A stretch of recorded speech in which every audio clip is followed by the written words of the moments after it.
ప్రభువునందు ప్రియమైన సహోదరులారా,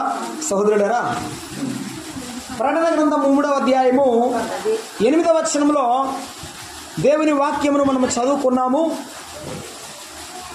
3వ అధ్యాయం 8వ వచనంలో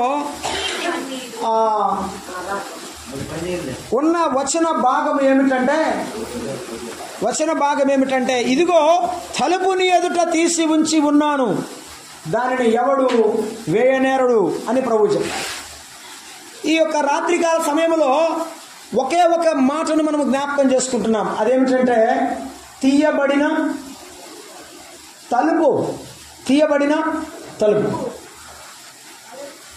మన ప్రభు అయిన యేసుక్రీస్తు వారు తలుపు అనే మరొక సంవత్సరాన్ని మన జీవితాల్లో తెరవడానికి సిద్ధంగా ఉన్నాడు.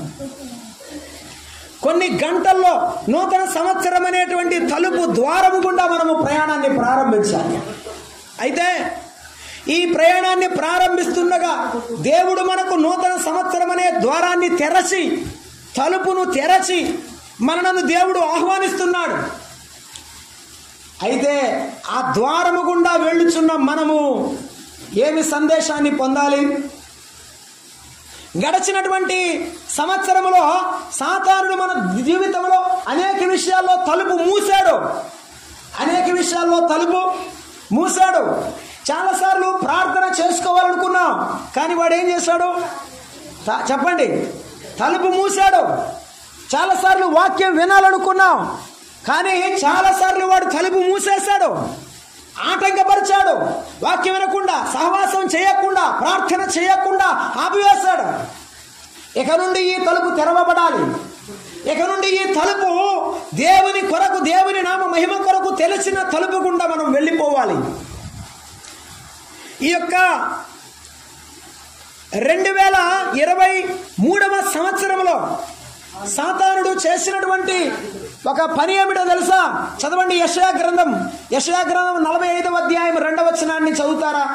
యెషయా గ్రంథం 45వ అధ్యాయము 2వ వచనం. నేను నీకు ముందుగా పోవచ్చు అన్నాడు. అవును, ఈ సంవత్సరం కాపాడిన దేవుడు వచ్చే సంవత్సరం కూడా నీ ముందుగా వెళ్ళేవాడు. నీకు ముందుగా పోవచ్చు, మెట్టగా ఉన్న స్థలములను సరళము చేస్తాను, ఇత్తడి తలుపులను పగలగొట్టేదను, ఇనప గడియలను విడగొట్టేదను. కారణం ఏమిటంటే సాతానుడు వేసిన గడియలు, సాతాను వేసిన తలుపులు యేసయ్య ఏం చేస్తాడు చెప్పాలి? యేసయ్య పగలగొడతాడు. అయితే నువ్వు సిద్ధంగా ఉండాలి ఆ ద్వారం గుండా వెళ్ళడానికి. చాలాసార్లు సహవాసపు ద్వారం తెరిచినప్పుడు రావడం లేదు, ప్రార్థన ద్వారాలు తెరవబడినప్పుడు రావడం లేదు. మూయబడిన ద్వారం తెరవడానికి దేవుడు సిద్ధంగా ఉన్నాడు.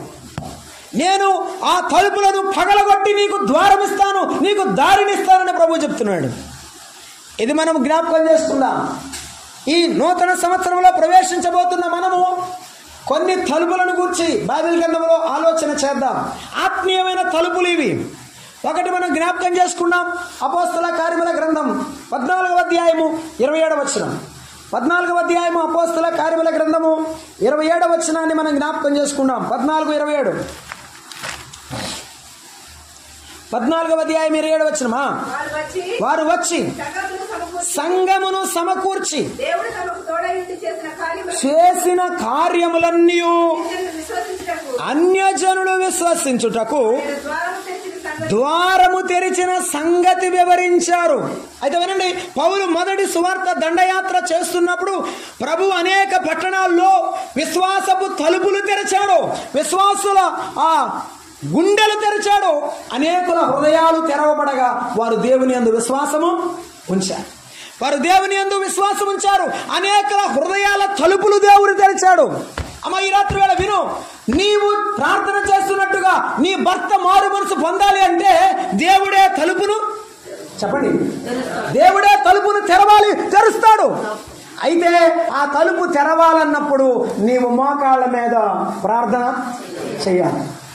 నీ భర్త తలుపు తెరవాలి.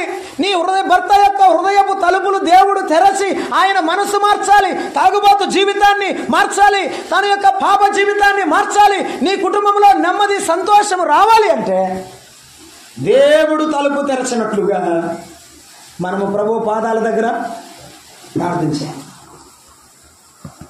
ఇదిగో పౌలు భక్తుడు సువార్త ప్రకటించాడు. అసలు సువార్త ప్రకటించగా అందరి మనసును తెరిచిన వాడెవరు? దేవుడే.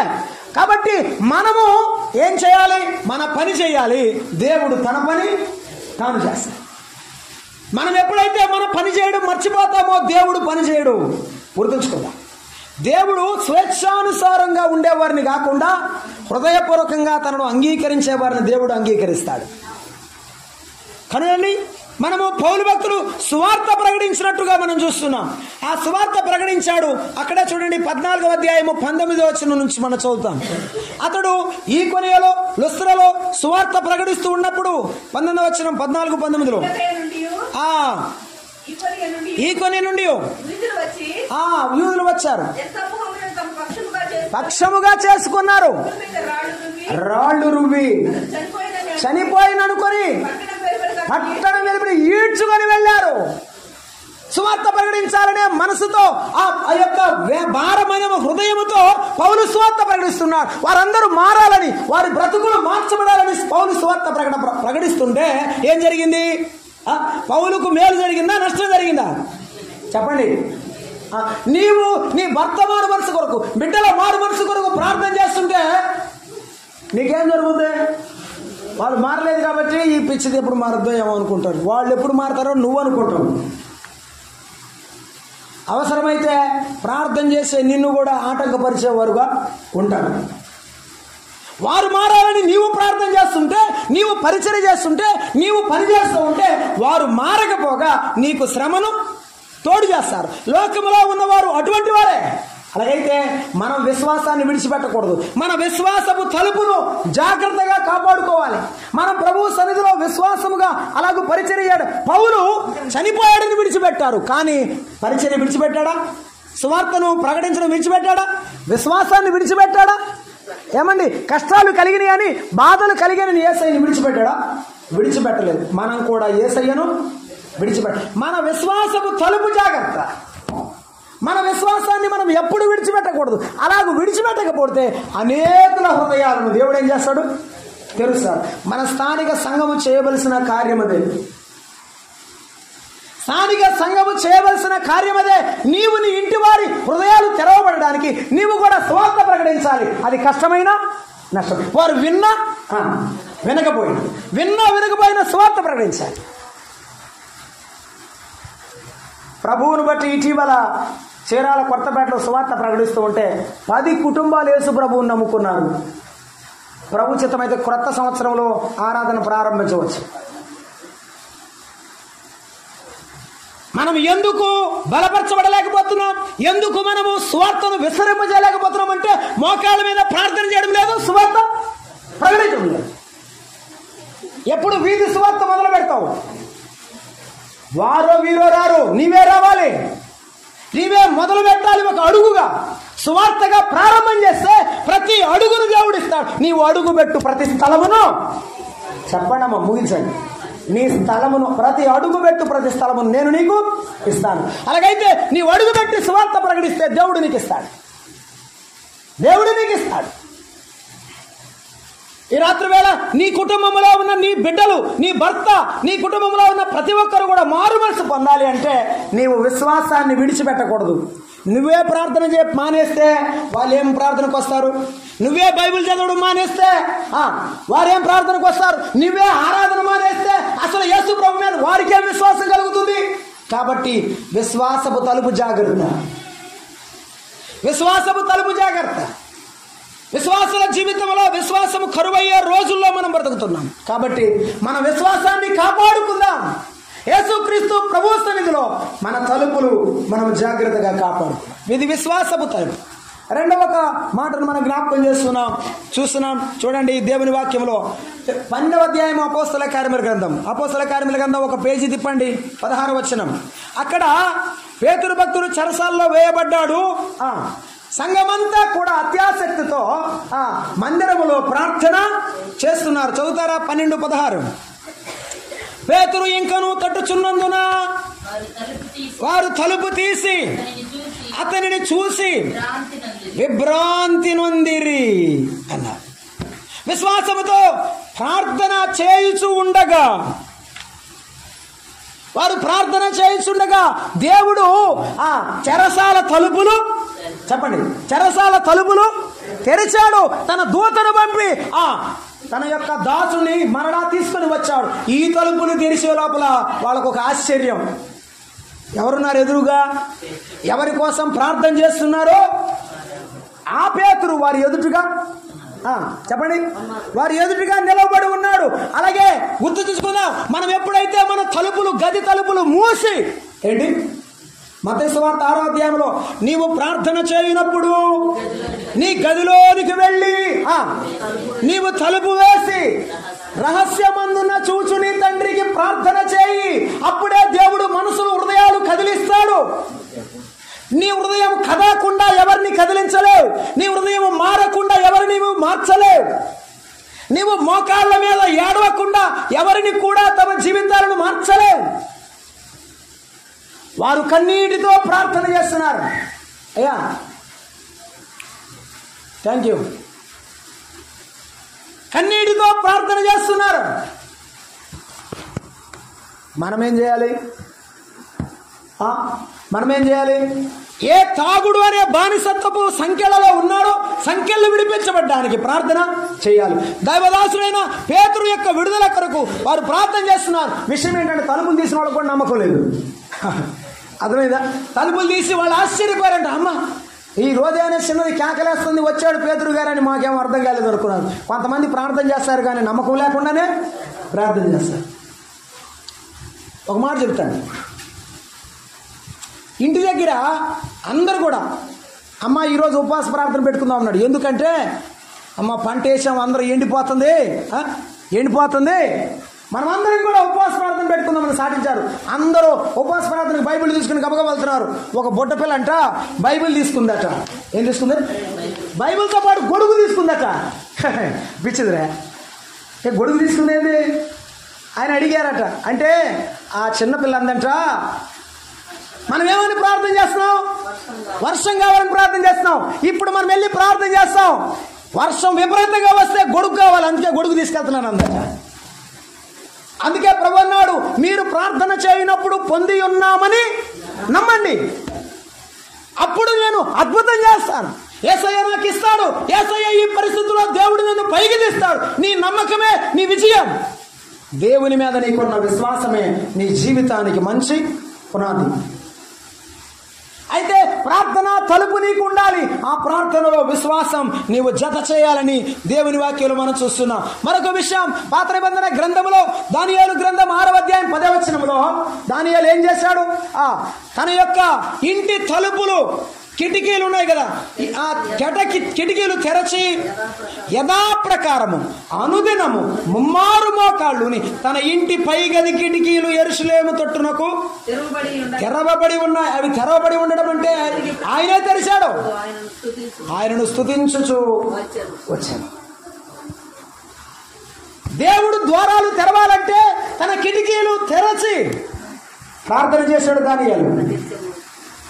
మన జీవితంలో దేవుడు గొప్ప కార్యాలు చేయాలంటే మన హృదయం అనే తలుపును తెరచి మన మనసులో ఉన్న బాధంతా, మన హృదయంలో ఉన్న వేదనంతా ఆయనకు సమర్పించాలి, ఆయనకు అప్పగించాలి. ప్రభువా, ఈ పెనిన్న నన్ను విసిగిస్తా ఉంది.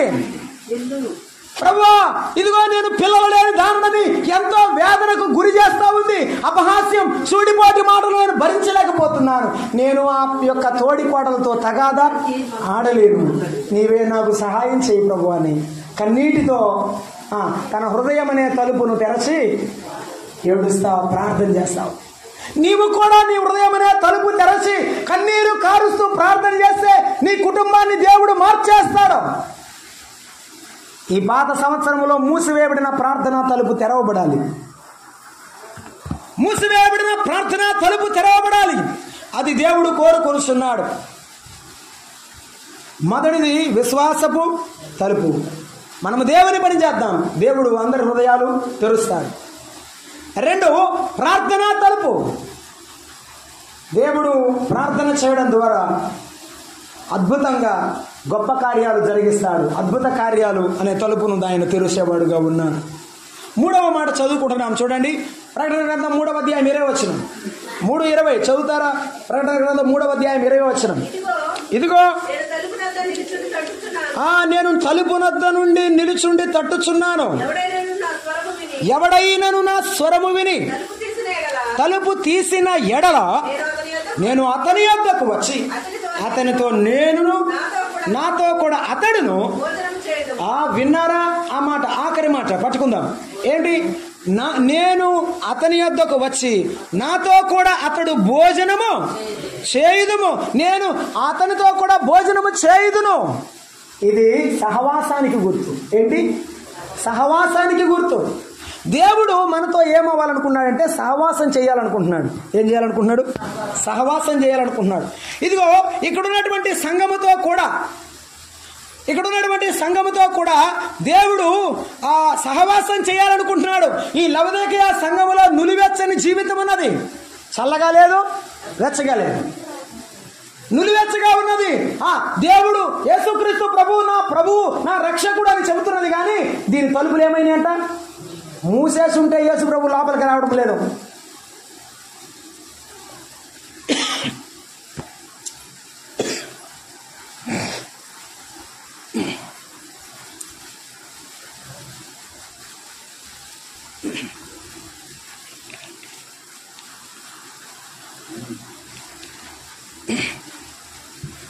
దీని హృదయం అనే తలుపు మూయబడి ఉన్నది.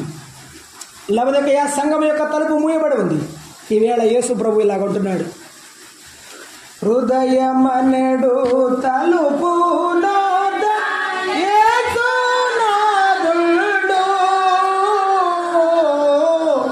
హృదయమనెడు తలుపు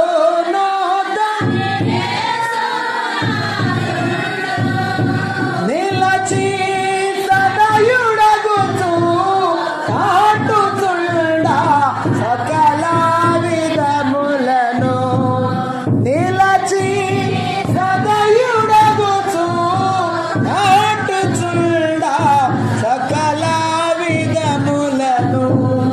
యేసు ప్రభు నీ హృదయం అనే తలుపు దగ్గర తట్టుచున్నాడు. తలుపు తీస్తావా? నీతో ప్రభు సహవాసం చేయడానికి వచ్చి ఉన్నాడు. ఆయన తలుపు తట్టవలసి వచ్చింది. ఎందుకంటే నీవు మర్చిపోయావు. యేసు ప్రభు యొక్క సహవాసాన్ని మర్చిపోయావు. యేసు ప్రభు ప్రార్థనను, ఆ దైవ సన్నిధిని మర్చిపోయావు. అందుకని ప్రభు వారు ఏం చేస్తున్నాడు? తలుపు తట్టవలసి వచ్చి తట్టుచున్నాడు. అనేకులు యేసు ప్రభువుని సహవాసం చేయలేని పరిస్థితిలో ఈనాడు నింపబడి ఉన్నది.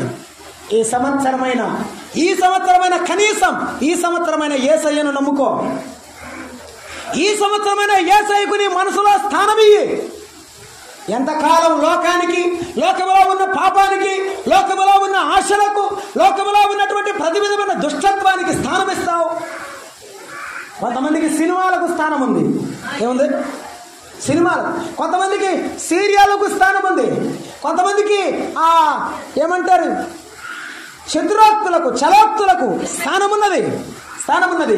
కానీ దేవుని వాక్యానికి స్థానం లేదు. దేవునికి స్థానం లేదు. మరట బైబిల్లో చెప్పాడు సరసోక్తులట. ఏమిటి?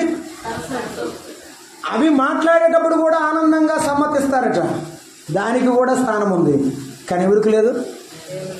దేవుడికి లేదు. నీ జీవితం ఎక్కడుందో ఆలోచన చేసుకో. ఇంతవరకు యేసయ్యను నమ్ముకోలేదు.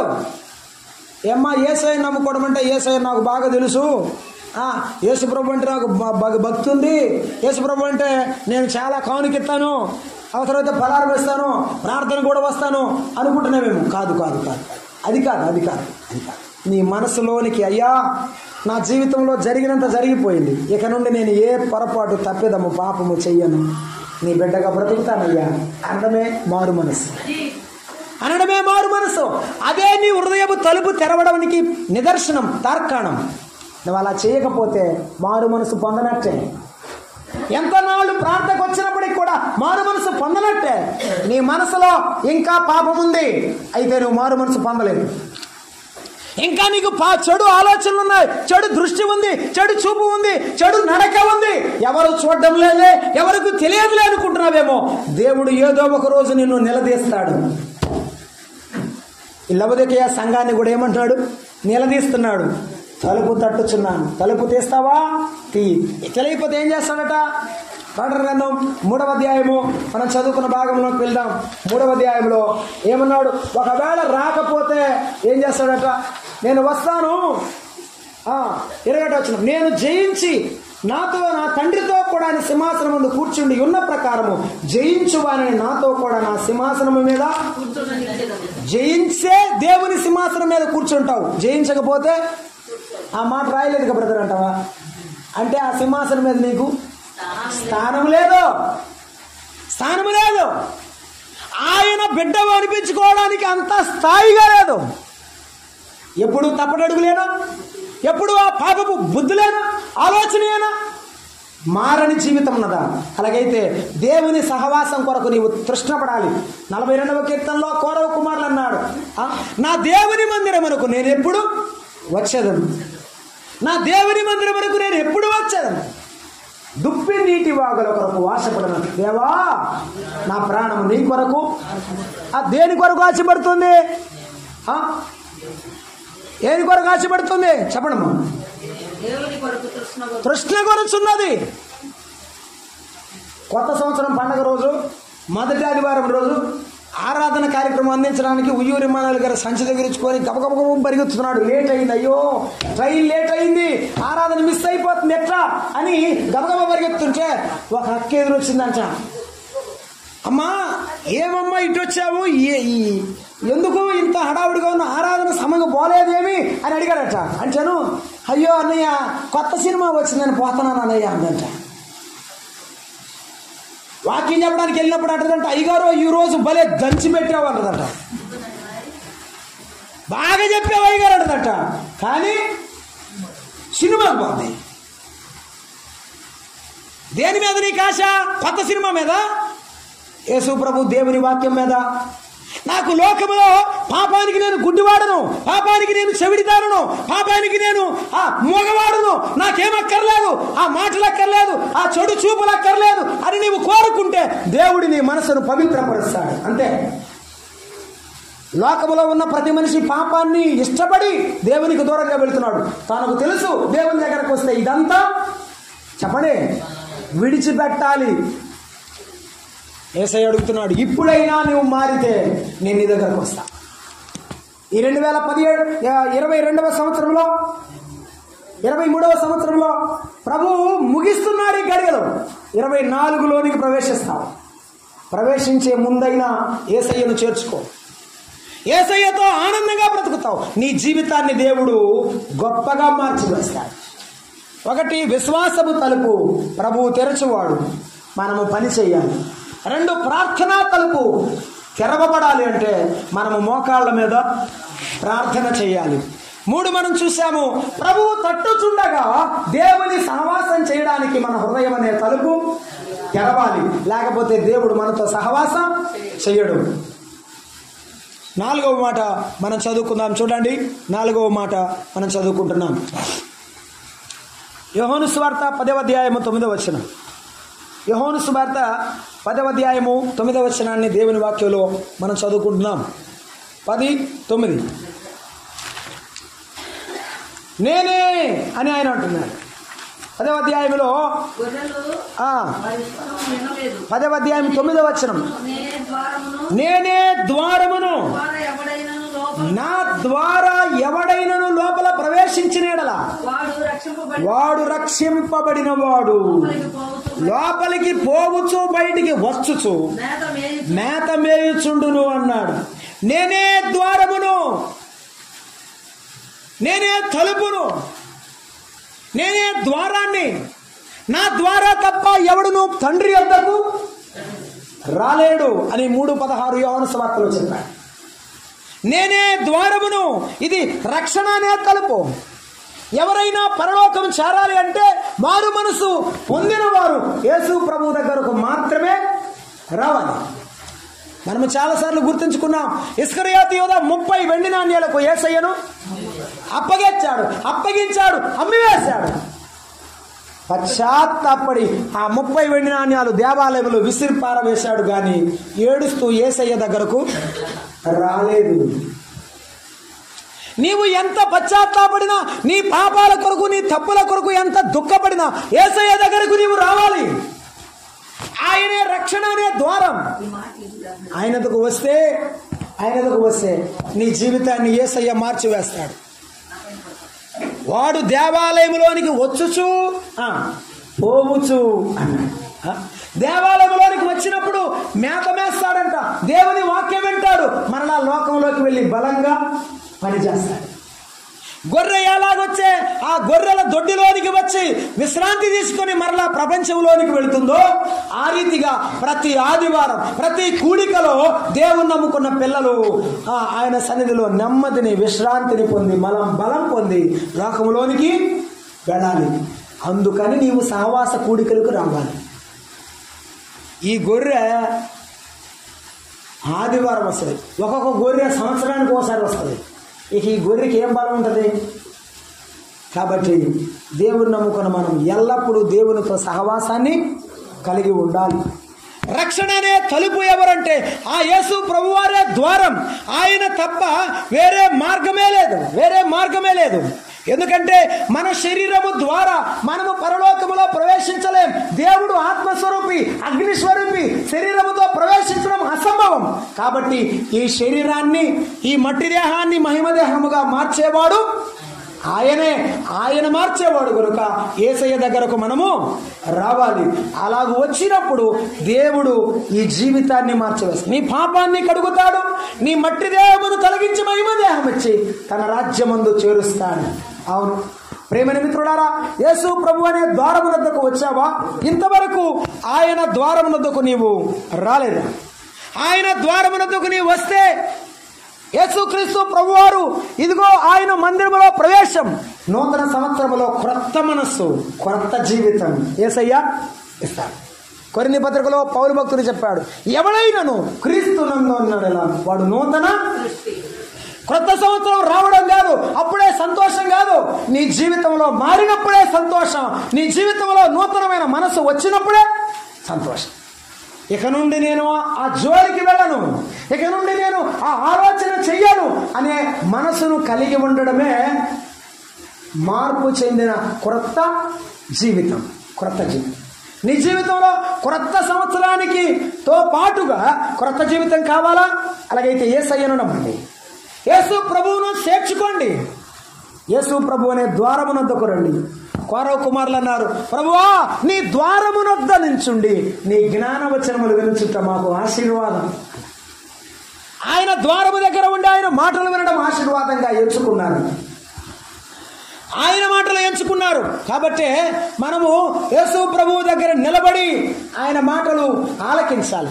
ఆయన వద్ద ఉండి మనము ఆయనను ఘనపరచాలి. యేసు ప్రభు పాటలే పాడాలి. అందుకని ప్రభు ద్వారమునొద్దకు రండి, ప్రభు యొక్క యొద్దకు రండి. ఆయన యొద్దకు వచ్చిన వారిని ఆయన ఎంత మాత్రమును త్రోసివేయని దేవుడు. మనము మరొక మాట జ్ఞాపకం చేసుకుని మనము ముగిద్దాం. చూడండి, మరొక తలుపును మనం జ్ఞాపకం చేసుకుందాం. మలాకీ గ్రంథం 3వ అధ్యాయము 10వ వచనంలో 3వ అధ్యాయం 10వ వచనాన్ని చదువుకుంటున్నాం. మలాకీ గ్రంథము 3వ అధ్యాయము 10వ వచనాన్ని మనము జ్ఞాపకం చేసుకుంటున్నాం. నా మందిరములో ఆహారముండునట్లు 10వ భాగమంతయు నా మందిరపు నిధిలోనికి తీసుకొని రండి. ఇది చేసి శోధించిన విస్తారముగా దీవెనను కుమ్మరించదను అన్నాడు. ఇది ఏ తలుపు అంటే దీవెన తలుపు. ఏ తలుపు ఇది? దేవుని దీవెన తలుపు. నీవిచ్చేదానిని బట్టి దేవుడు ఏం చేస్తాడట చెప్పాలి, దీవిస్తాడు. నీవు నమ్మిన దాన్ని బట్టి అద్భుతం చేస్తాడు, నీవిచ్చేదాన్ని బట్టి దేవుడు నిన్ను దీవిస్తాడు. ఇంతే, సూత్రం ఇదే. మనం గుర్తుంచుకుందాం. మనకు గుర్తుండే ఏకైక వచనం ఏంటి చెప్పండి? మత్తయి సువార్త 6:6 అడుగుడి అలే అని మనకు గుర్తుండదు. కానీ ఇవ్వండి మీకు ఇయ్యబడును అనేది గుర్తుండాలి. యేసయ్యకు మనం ఇవ్వడం ద్వారా దేవుడు మనలను దీవిస్తాడు అనేటువంటి విశ్వాసముతో మనం ఉండాలి. 6:38 లూకాసు వార్త. ఇయుడే మీకు ఇయ్యబడును, అణిచి కుదిలించి దిగజారునట్లు నిండు కొలతను మనుషులు మీ ఒడిలో కొలుతురు. మీరు ఏ కొలతతో కొలుతురో ఆ కొలతతోనే మీకు మరలా కొలవబడుతుంది. నీవు ఎలా ఇస్తావో అలాగే తీసుకుంటావు. కాబట్టి ఈ రాత్రి వేళ యేసయ్యకు నీ మనసు ఇస్తే అది పరలోకములో ఆనందం, నీ జీవితంలో ఆనందం. అది ఎవరికి తెలిసినా తెలియకపోయినా ప్రభువైన యేసుక్రీస్తు వారు ఈ రాత్రి వేళ దీవెన అనే తలుపును నీ యొద్ద ఉంచారు. 2 దారులు కలిసే చోట గండమున్నది, విను ప్రభు మాట, విను ప్రభు మాట, అటో ఇటో తెచ్చుకోని బాట. 2 దారులు కలిసే చోట. ఇప్పుడు 2023 2024 సమయాలు గతించి మరొక సమయము రాబోతుంది. నీవు 2 దారుల మధ్య ఉన్నావు. ఒకటి దీవెన, 2 శాపం. ఒకటి రక్షణ, మరొకటి పాపం. నీ జీవితంలో ప్రభువు, రెండవది సాతాను. దేనిని కోరుకుంటావు? ఏ తలుపు నీకు కావాలి ఆలోచన చేసుకో. యేసయ్య నీ జీవితంలో దీవెన అనే తలుపు తెరవాలి అంటే నీ హృదయాన్ని ఆయనకి ఇవ్వాలి, నీ సొమ్మును ఆయనకు సమర్పించాలి. మరలా గుర్తు చేస్తున్నాను, ఒకటి విశ్వాసం అనే తలుపు మనము కలిగి ఉండాలి. అప్పుడు అనేకల హృదయాలను దేవుడు తెరుస్తాడు. మన పని మనం చేయాలి, ప్రభు తన పని తాను చేస్తాడు. 2 ప్రార్థన తలుపు. మోకాళ్ళ మీద మనం ప్రార్థించినప్పుడు అనేకుల మనసుల హృదయాలనే తలుపులను దేవుడు తెరిచేవాడుగా ఉంటాడు అని మనం చూస్తాం. ప్రార్థనా తలుపు. 3 సహవాసం అనే తలుపు. యేసయ్య తట్టుచున్నప్పుడే నీవు తలుపు తీయాలి, లేకపోతే ఆయన వెళ్ళిపోతాడు. ఆయన వెళ్ళిపోతే సంఘం ఎత్తబడుతుంది. సంఘం ఎత్తబడితే నీవు విడవబడుతుంది. నీవు విడవబడితే నీకేమవుతుందో తెలుసా? నీకు అర్థం కావడం లేదు. గుండెలు పగిలేలా ఏడుస్తావు. మారు మనసు లేదు. యేసయ్య నమ్ముకోమంటే నమ్ముకోలేకపోయాను, ఇప్పుడు నేను అయ్యో అగ్ని గుండానికి వెళ్ళాలని దుఃఖపడతావు. ఆయన వచ్చినప్పుడు రొమ్ము కొట్టుకునేవారు 100 మంది 1,00,000 మంది ఉంటారు. వారిలో నువ్వు ఉండకూడదని ఇప్పుడు యేసయ్య మాట్లాడు. వారిలో నువ్వు ఉండకూడదని యేసయ్య మాట్లాడు. కాబట్టి ఆయన సహవాసానికి రా. ఆఖరిగా మనం చూసాం దీవెననే ఆయన దీవెన నీవు పొందాలని ప్రభు ఇష్టపడుతుండగా ప్రభు యొద్దకు వచ్చి ప్రభు దీవెన పొందవలసిందిగా ప్రేమతో తెలియచేస్తున్నా. ఇది పాత సంవత్సరంలో నీవు కొత్త సంవత్సరం కొరకైన సిద్ధపాటు. ఏ మాట నీ జీవితానికి అవసరమో ఆ మాట నీవు పట్టుకోవాలని ప్రభు ఇష్టపడుతున్నాడు. ప్రార్థన చేద్దాం, తలలు వంచండి. ప్రార్థన చేద్దాం, తలలు వంచండి. కరుణా సంపన్నుడా, జాలిగల తండ్రి, మీకు స్తోత్రములు. ఈ యొక్క పాత సంవత్సరమంతా కూడా మమ్మను కాపాడి భద్రపరిచిన తండ్రి, మీకు స్తోత్రము. ఈ ఆఖరి గడియలోనికి మమ్మల్ని తీసుకుని వచ్చిన దేవా, మీకు వందనాలు చెల్లిస్తున్నా. మా తండ్రి, మా తండ్రి, మా సంఘమును, సంఘ సరిహద్దులను విశాలపరచు నాయన. కొన్ని ఆత్మలను దయచేయండి, మీరే విస్తరింప చేయండి. మా ప్రభువా, మా మోకాళ్ళను బలపరచండి, దిట్టపరచండి. మేము అదే రీతిలో మీ కొరకు నిలబడడానికి సహాయం చేయండి.